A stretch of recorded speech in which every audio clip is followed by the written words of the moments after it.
na kabiri. Avukira mu karere ka Gatsibo, mu murenge wa Gatsibo, mu kagari ka Mugera, mu ntara y'Iburasirazuba.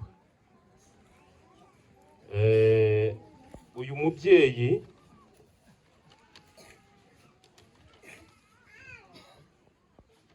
avuka kwa Nyamucahakomeye Karisti na Nyirabahizi Berivera. Abo nibo babyeyi be, akagira n'abavandimwe n'imiryango uko twese tuvuka. Uyu mubyeyi amaze kuvuka yaranzwe n'ibikorwa byiza akiri umukobwa, aho byagaragariye ko yari umukobwa mwiza. Muri 79 aza kubengukwa n'umufasha we ari we Mpagazehe François. Byari ibyishimo kuko yari umukristu, yarasabwe arashyingirwa bisanzwe, bamutahira ubukwe. Muri ibyo bihe rero, uko umubyeyi wese yifuza ko iyo amaze gushinga urugo aba yifuza imbuto zimukomokamo, zimuvamo, niho yabyaye abana 5. Abo bana nabo babyaye abuzukuru b'uyu mubyeyi 11. Kuri abo bana 5, aho Rangwida ntago agiye gutyo, yarasize. Rangwida agiye tumukunze kuko imyaka 63 agiye afite ntago ari imyaka myinshi, nta nubwo ari iy'ubusaza. Nubwo ari yegera gusaza, ariko ntago ari iy'ubusaza. Rero agiye tumukunze, twavuga ngo aruhukire mu mahoro. Ntabwo byoroshye kubyakira, ariko nta kundi, twese nirwo rugendo.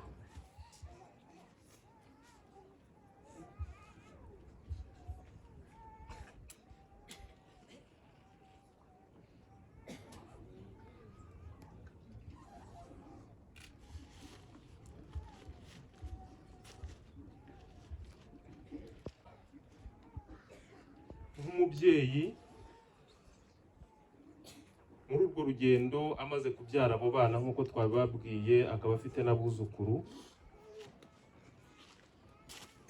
Rangwida yagize indwara zitandukanye z'umubiri nk'uko abantu bose barwara. Hari izizahaza n'izadutse iki gihe z'abantu turwara, ugasanga ni indwara tubana nazo kandi zidakira. Rangwida rero mu kwezi gushize mu mpera zako nibwo yatsikiye aravunika, agira imvune bisanzwe. Twabonaga ko nta kibazo, twumvaga nta n'icyo bishobora kumutwara, ariko umunsi wari wageze. Rangwida amaze kuvunika yagiye kwa muganga, ajyanwa kwa muganga kugira ngo abe yakwitabwaho imvune yo mu kuguru. Iyo mvune niyo nkomoko y'urupfu. Tubabwira umuryango ko dushaka ko nta kindi cyakurikira umubyeyi wacu. Umubyeyi wacu inkomoko y'urupfu rwe ni imvune, niyo yatumye umutima uhagarara.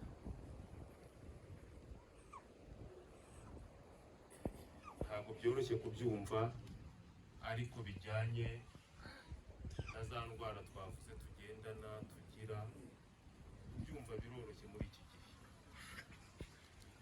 Rangwida ku itariki 11 z'ukwezi kwa karindwi 2025 nka saa 5 nibwo yuzuye umwuka wera, hanyuma arararama atumbira mu ijuru, abona ubwiza bw'Imana na Yesu ahagaze iburyo bwe. Amaze kubona ubwiza bw'Imana kandi abonye na Yesu, ubwiza bw'Imana bwaramutwaye.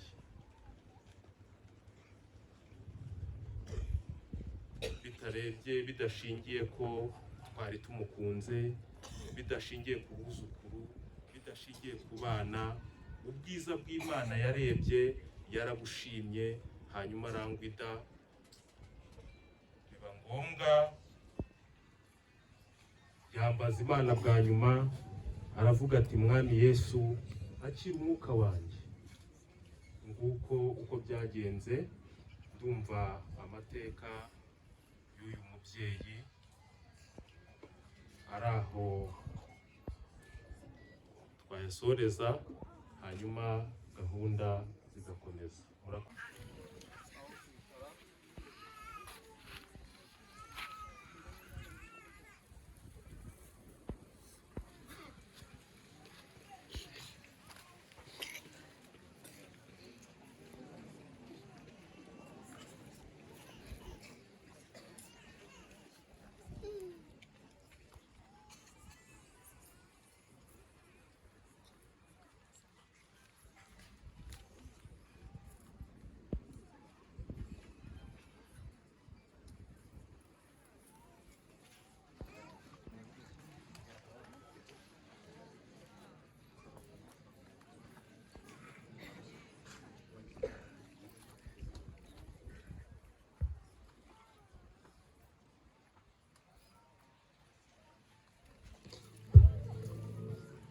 Ndi kubabwira ko dufite ababyeyi bahagaze hano.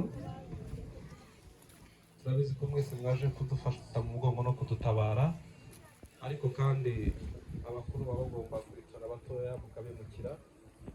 Mudufashe rwose. Urupfu iyo ruje, umwuka ujya he, umubiri ujya he?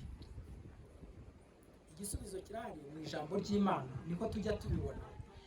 Imyuka yose igira aho irindi. Imyuka y'abakiranutsi ifite aho irindiwe, n'imyuka y'abakiranirwa ifite aho irindiwe. Ubwo ni ukuvuga ngo kwiteganyiriza kwiza kuzima ni ugukora ibyiza ubwo yavuye mu mubiri,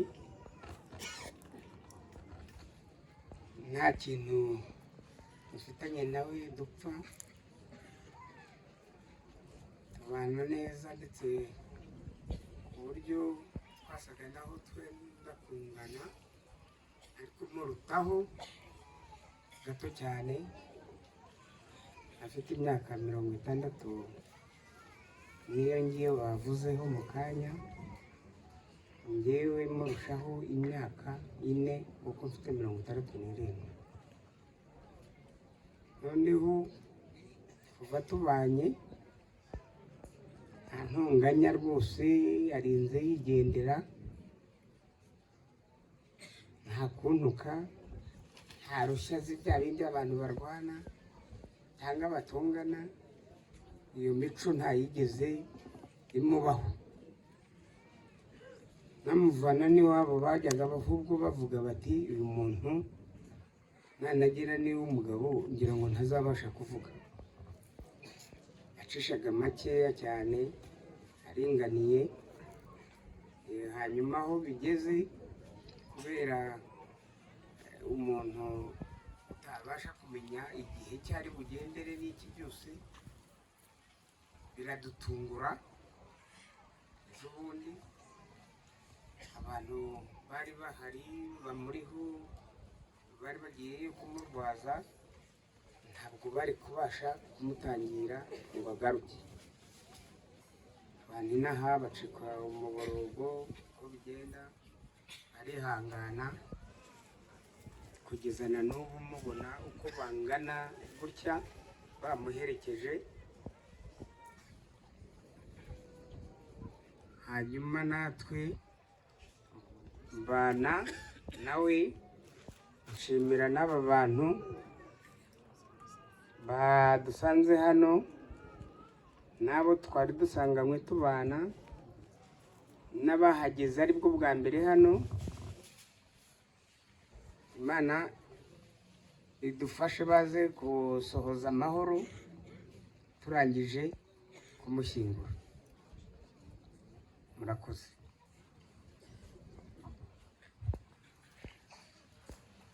bose nibaze.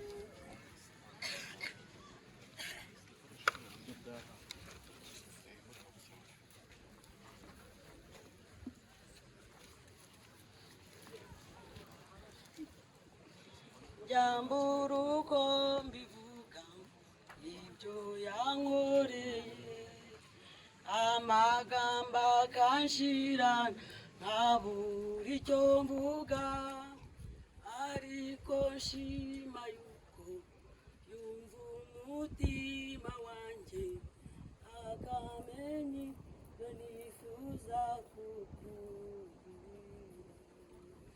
Agira ishimwe mwami ry'ibyo wankoreye, sinabasha kurondora uko mbyumva, ariko habwa ishimwe habwa icyubahiro, uri Imana ikomeye nanjye ndabihamya. Haleluya, amena. Bibiliya iravuga ngo mu byiza dushime no mu bibi dushime.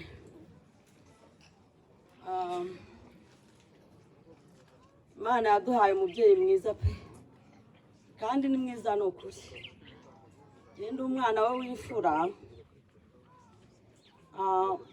ariko hari biba byarabaye umuntu areba ibyo barumuna banjye bo batabashije kubona kubera ko nababoneye izuba.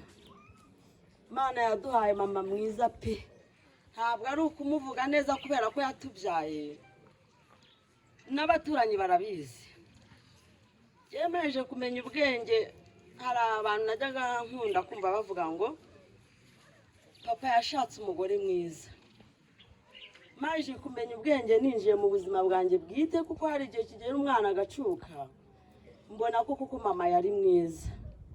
Banyita Mukeshimana Ranguda, nitiranwa kwa Munamabukwe. Mukecuru yafashwe ku itariki 23 z'ukwa gatandatu. Mukecuru yikubise hasi, maje kwikubita hasi tujya Nyarubuye kwa muganga.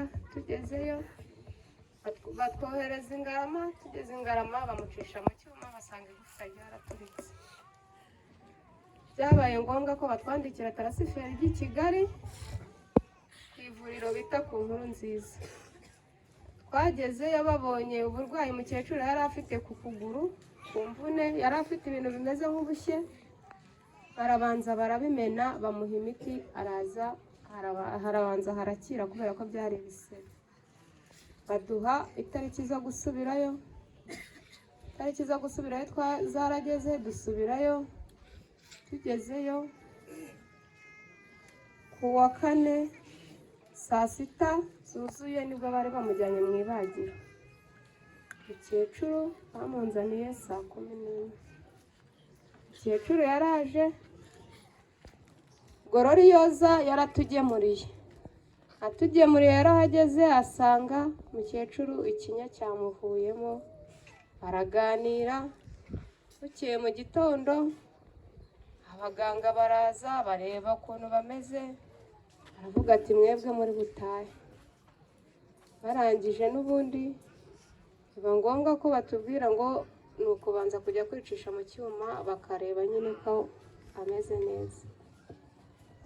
Twaragiye, mukecuru ndamwinjiza, bamukorera ibyo bamukorera, basoje turasohoka. Twageze ku muryango umukecuru arambwira ngo ararushye. Twaricaye, kuva icyo gihe umukecuru yahise yubika umutwe yongeye kumvugisha. Nahise mpamagara Gororiyoza, naramubwiye nti koresha uko ushoboye untabare, ni kararembye. Cyokora yambereye umwana muzima, nagiye kubona mbona angezeho, yaraje asanga abaganga bamujyanye barimo baramukorera ibizamini byose wapi. Nahise mpamagara abana be ndamubwira ngo musenge cyane, kararembye ari muri koma. Byageze saa 9 kakumwe kuba urahagaze. Murakoze.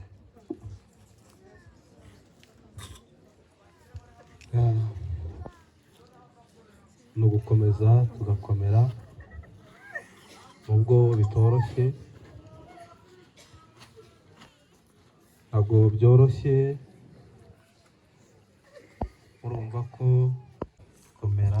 murakoze mumbabarire rwose sinkunda ibingibi, ariko ni ngombwa bitewe n'ibihe byinshi twagiye tugirana, inama nyinshi yaduhaye, ndabashima. Murakoze cyane. Aratashye nyine aragiye, Yesu abahugisha. Arakoze kandi komera.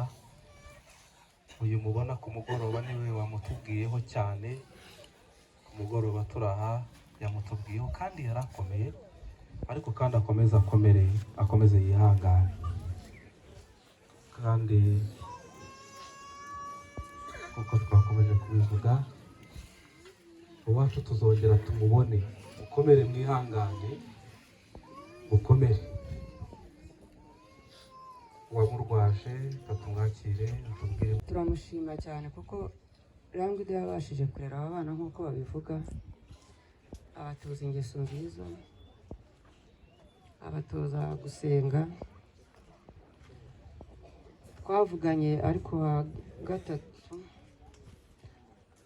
gatatu ambwira ko agiye gusubira kwa muganga. Arambwira ati bagiye kongera kumbaga. Nuko ati ubu ngubu mfite imbago. Arambwira ati rega, ati iyo bije urabyakira. Arambwira ni ngaho genda, ejo tuzongera tuvugane kuri telefone. Nawe twakavuganye, nubwo bambwiye ko Rangwida akuwe mu mubiri. Rangwida rero Imana imwakire.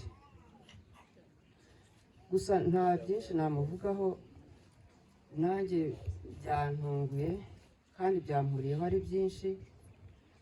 Rangwida yavuye mu mubiri ejo bundi, ejo nanjye bambikira mukuru wanjye ko yakuwe mu mubiri. Urumva rero ikiriho ni ugushima Imana. Ntabwo dukwiye guheranwa n'agahinda, ntabwo dukwiye guheranwa n'umubabaro. Twese turababaye, ariko kandi bari Imana irabakiriye. Ariko iki ni ikigaragaza ko natwe dukwiye kwisubiraho,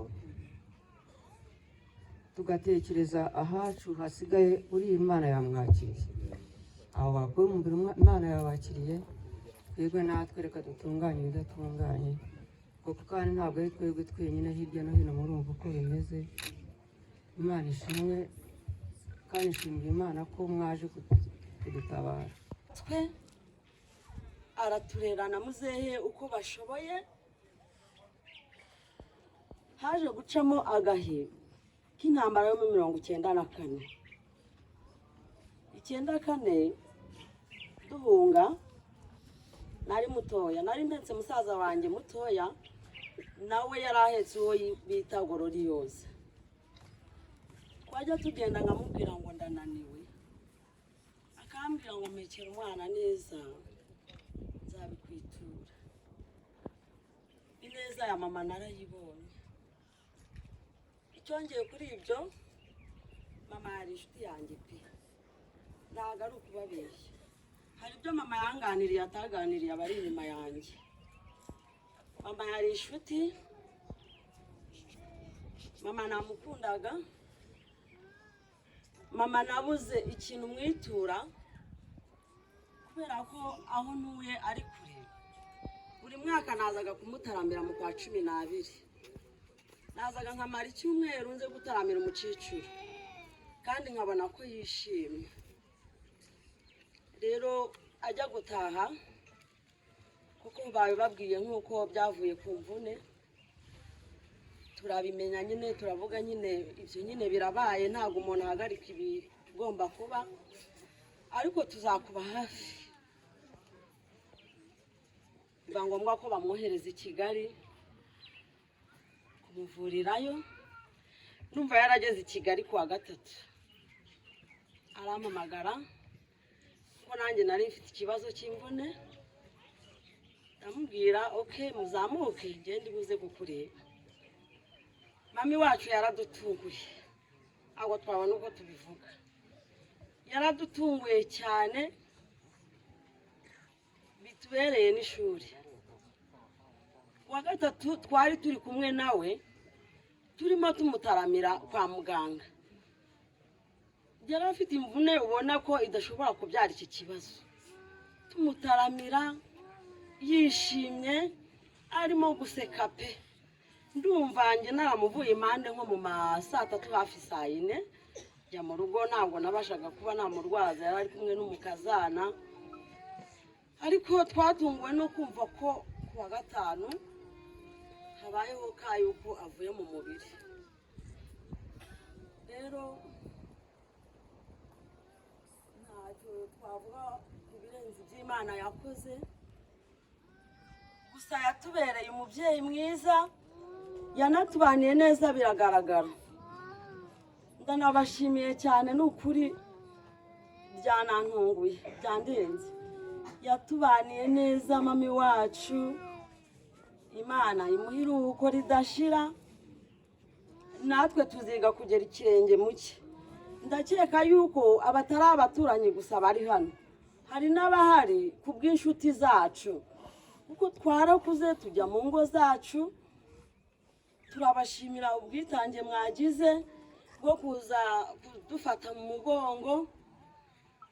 Mukecuru, Imana imuhe iruhuko ridashira, kandi n'ukuri ikivi cye tuzacyusa. Murakoze.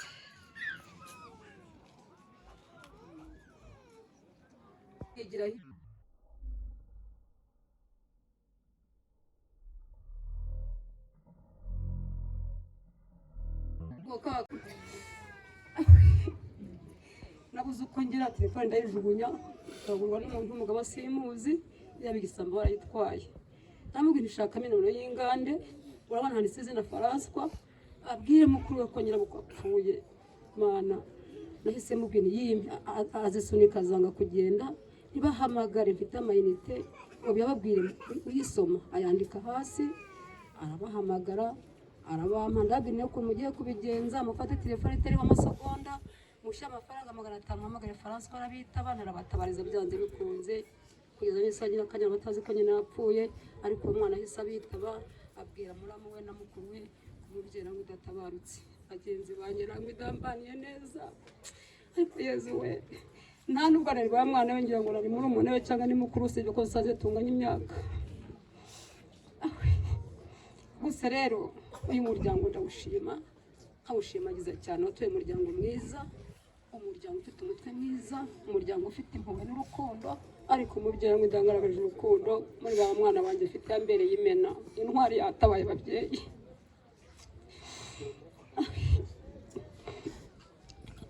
Imana ibakire mayi muri ukwezi ashira mu bakozi.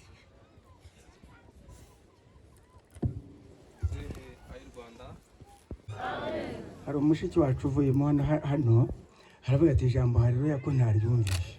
Haleluya, Yesu ashimwe. Ku basilamu nababonye, assalamu alaikum, Kristo Yesu akuzwe. Uyu mushiki wacu wavuga ibigwi bye bugakwira bugashya, nta n'uwana birangiza. Gusa mpaguruka mushimira, twarabanye, twaranabyirukanya, turanangana 63, ubu twavuze 62. Haleluya. ariko icyo mushimira ashakana n'umugabo witwa Ngegeni François, njye nari umwana ariko ndabizi, ariko ako kazi nashyizemo ni François Magazeyo, ntacyo bitwaye, twese tugira amazina batwitaga. Babayeho neza, bagira n'amafaranga, bagira n'umugisha w'Imana, ariko nyuma yabwo bisa naho bizambazambye, ariko ntabwo ari byo nje kuvuga. Uyu mumama yageze n'aharera abana wenyine, njye sinatinya kubivuga, nta n'uri buntere amabuye, arabarera arabakuze, akajya agenda n'abashyingira ameze nk'uri wenyine, ariko atari wenyine, ari natwe. Ku rundi ruhande ubwo mubikurure, aragerageza cyane, amera nk'upfakaye kandi adapfakaye, aremera rwose, arihangana, yenerera abana. Ni umumama mwiza, ni umubyeyi mwiza, turaturanira rwose, ntacyo atwaye, n'icyo yasitaraga akagitwara yakigaruraga.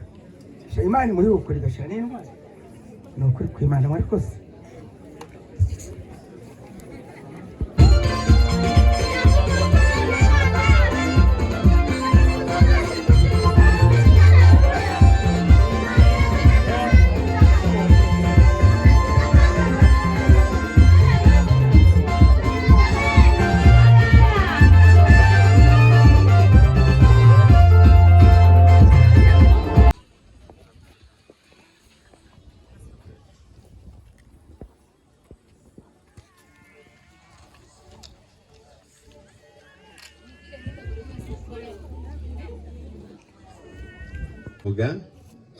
Ibindi byose bisigaye tuzagumye tugenda tubibanamo bitewe nuko azagenda agaruka mu buzima.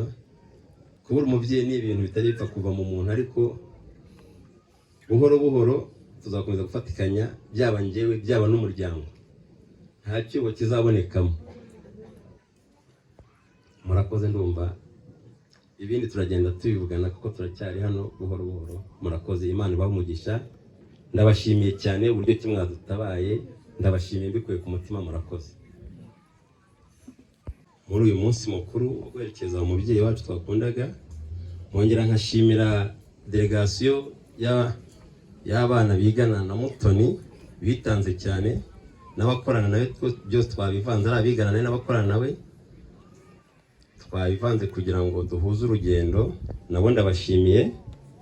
Mwongera nkashimira nanjye abantu twaturukanye i Kigali dukora mu kazi kamwe dukorana, nabo ndabashimiye bitanze.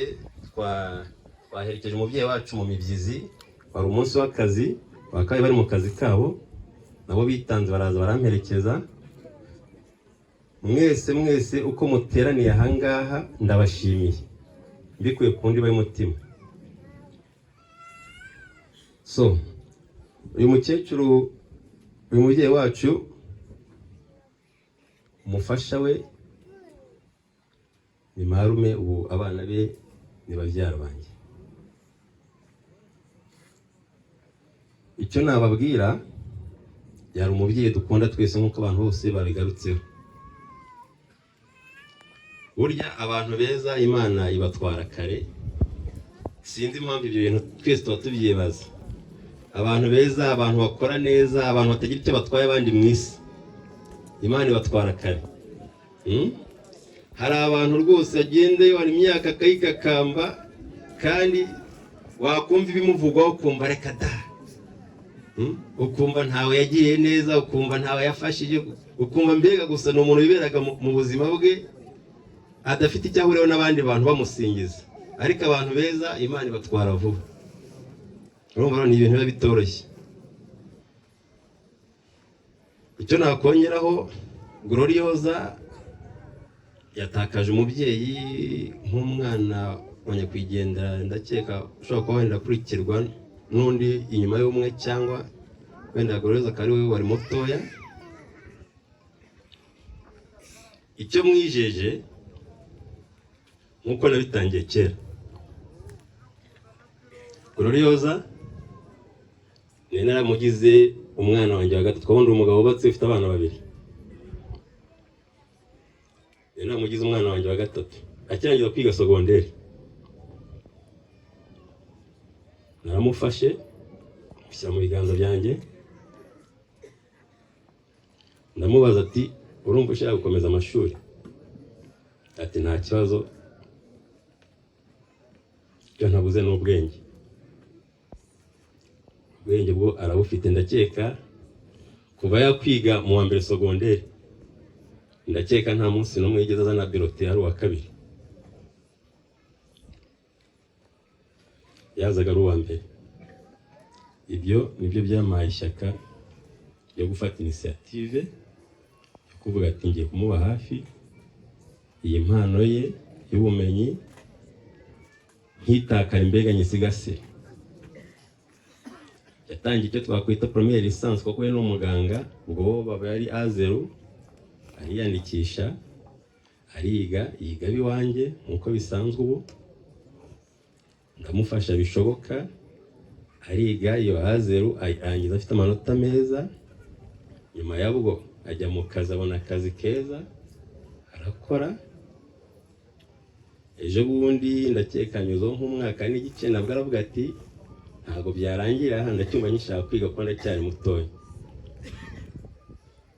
ati ngewe ibyo ngibyo ibijyanye n'ishuri byo ntuzirwe ubivuga ngewe ujye umbwira gusa ngo wiyandikishije ibindi byose ubimbaza aragenda ariga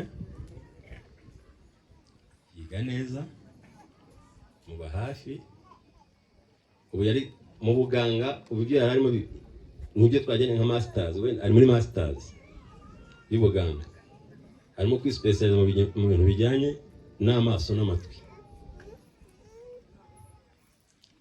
azarangiza mu kwa kabiri ndumva aribwo koko ejo bundi mbere yo kwibiba yarimo kumbwira ko gutegura kwandika igitabo n'amastage byose bigiye gutangira ubwo ngiye ikintu nabizeza nk'umuryango izo nshingano ngewe nafashe ntagire ubwoba wenda ngo umukecuru yagiye cyangwa ngo abaye wenyine ndashaka kuzazikomeza ahubwo nkashyiramo urutege cyane biturutse kuko n'undi watwunganiraga ari uwo ugiye kuko ntawe uzaba ugihari ni ukuvuga ngo ibyo nakoraga ngiye kubikuba nk'inshuro 2 cyangwa 3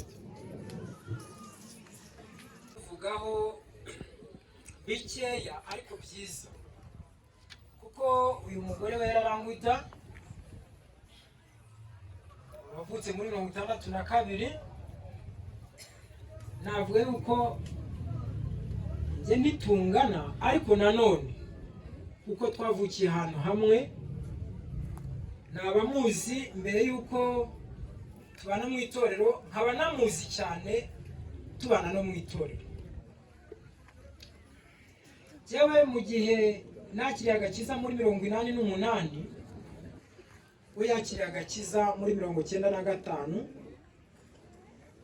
abatizwa ku itariki 27 z'ukwezi kwa 4 ndetse mu itorero nari ndimo nk'umuyobozi yakiriye agakiza abibwirijwe n'umwuka w'Imana kuko nawe yari imugezeho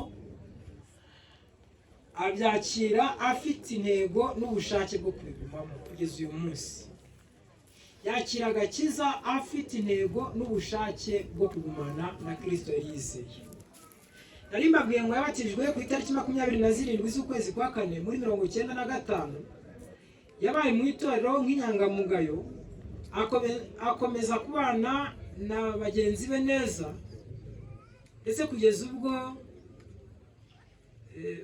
itorero rije kumugirira icyizere rimushimira kuba ariwe wabera umubitsi ubwo ni ukuvuga ngo bimwe mu mirimo itorero ryari ryamushinze hari harimo no kuribikira amafaranga urumva iyo wagiriwe icyizere cyo kujya ku kigega cy'itorero nk'icyo rwose ubu uri inyangamugayo mu itorero twakomeje tubana neza gutyo mu itorero imirimo itorero risaba akayitanga uko ashoboye ndetse n'ejo bundi igihe insengero zari zarakinzwe yego n'uyu munsi ziracyakinzwe ariko nzi neza ko iyo twatumagaho abakristo ngo ni munsi twegeranye imbaraga turebe icyo gukora ubwo bibaye ngombwa ko dukora nawe yabonekaga muri abo ngabo akaza akadufasha gukora agakora ku butunzi bwe agatanga amafaranga ye akadufasha uburyo bushoboka akambwira ati byose mukenera nanjye mujye mumbwira rero ntatinze mu magambo icyo nshaka kuvuga muhamiriza uyu munsi nuko arinze ataha akurwa mu mubiri agifite ubushake bwo gukorera Imana kandi agishimwa n'itorero. Mutangiye ubuhamya nk'umuyobozi we. Imana iduhere hamwe umugisha kandi imwakire mu bayo. Murakoze. ngo abadafite uburyo bwo kugenda baze kubona uko bahita bakomeza bakagenda twanabasengeye, ndumva byaba byiza kurushaho, kuko nyuma yo gusezera no kwerekeza ku irimbi Nyarukoni mwe muretse gakeya twari duhamagaye abaha hakuno, abo hakurya mwe muretse gakeya. Protokole bakoze barukirije aho ngaho kugira ngo badufashe tuze guherana muri no tente, bikaba ubwo dusenga mwe mugarukiye nidufashe babagarukiye. Okay, murakoze cyane. Nawe atusengera Imana, shumba mwatusengera kadusenga Imana. Imana data wa twese bishobora byose, turagushima biza wongeye gushima kuduhuriza muri ibi birori by'umubyeyi, umuvandimwe, mushiki wacu.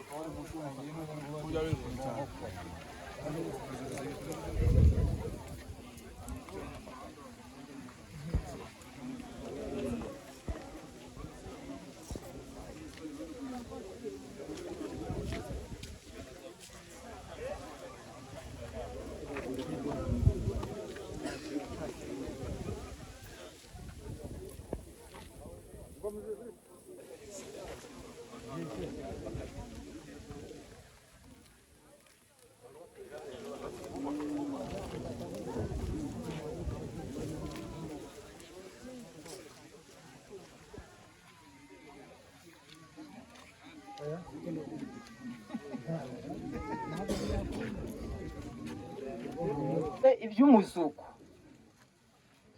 avuga iby'umuzuko w'abapfuye. Amen.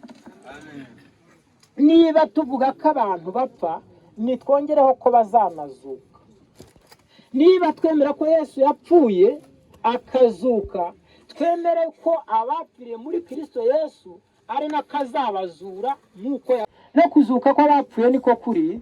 Umubiri ubibwa ari uwo kubora, ukazazurwa ari uwo kutazabora.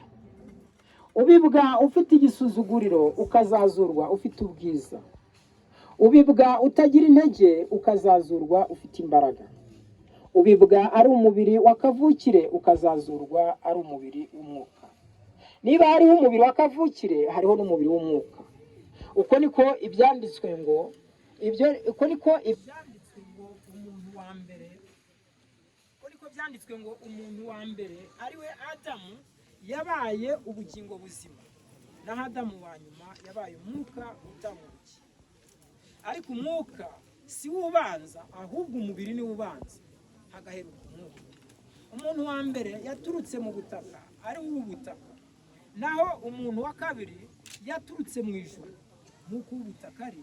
Tugeri wacu aheza twubakiwe, Imana yacu aramazu heza, nibakwe mw'isuku tungana niho iwacu, uruduro rwiza tuzahura niho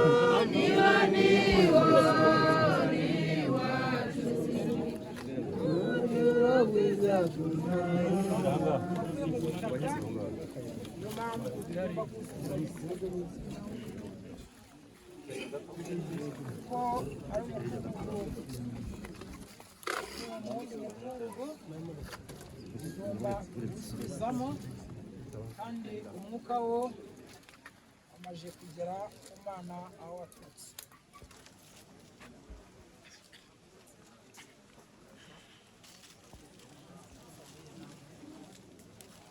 Tuzimuka mwese tugere iwacu, aheza twubakiwe n'Umukiza.